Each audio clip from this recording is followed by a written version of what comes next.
In the once charming hamlet of Millcrest, a peculiar house stood isolated at the end of a winding country road.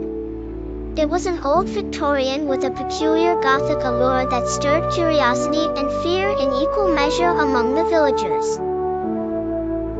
Children created stories of witches and ghosts that dwelt within its decaying walls, and adults avoided its gaze, averting their eyes as they passed by.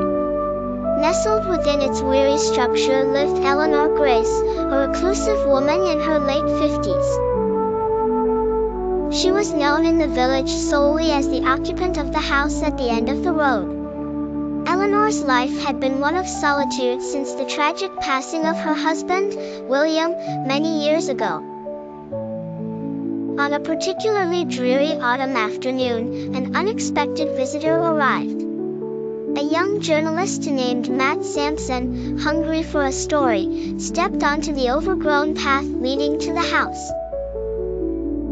His arrival was marked by the crunch of dry leaves underfoot and the whisper of the chilly autumn breeze. He knocked, his hand trembling slightly with anticipation. Eleanor, with her graying hair tied neatly in a bun and wearing a simple knitted cardigan, answered the door. Her eyes, though weary, held a spark of curiosity as they met Matt's. "What brings you here?" she asked, her voice soft but firm. Matt cleared his throat, "I'm researching the legends surrounding your home. I thought you might have some stories to share or perhaps dispel some of these village myths." For a moment, an inscrutable emotion flickered across Eleanor's face before she gestured for him to enter. Inside, the house was filled with an assortment of antique furniture and old photographs. As they settled in the parlor, Matt couldn't shake the feeling that he was stepping into another era. Eleanor began recounting tales of her youth, weaving together stories of old memories and unfurling long-kept secrets.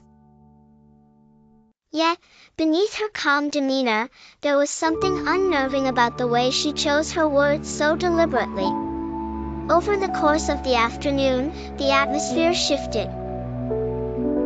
Shadows seemed to dance more animatedly as the daylight waned, and a chill began to seep into the room, though the fire crackled warmly.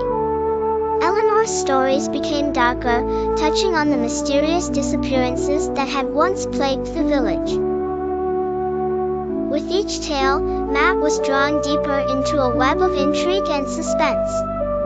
Then, as the final rays of sunlight disappeared, Eleanor revealed a photograph, a faded image of her late husband.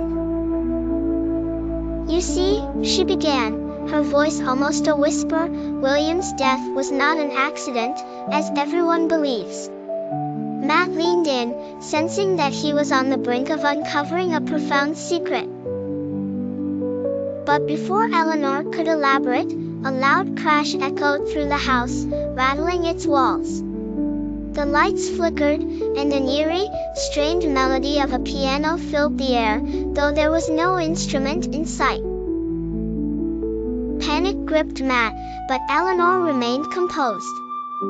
She stood, securing a candle from the mantelpiece, and led him towards a hidden passageway concealed behind a bookcase. "Follow me," she said, her voice as steady as ever. They descended into a dimly lit basement, each step echoing in chilling harmony with the sinister melody above. Eleanor led him to a locked door at the end, her eyes now cold and distant.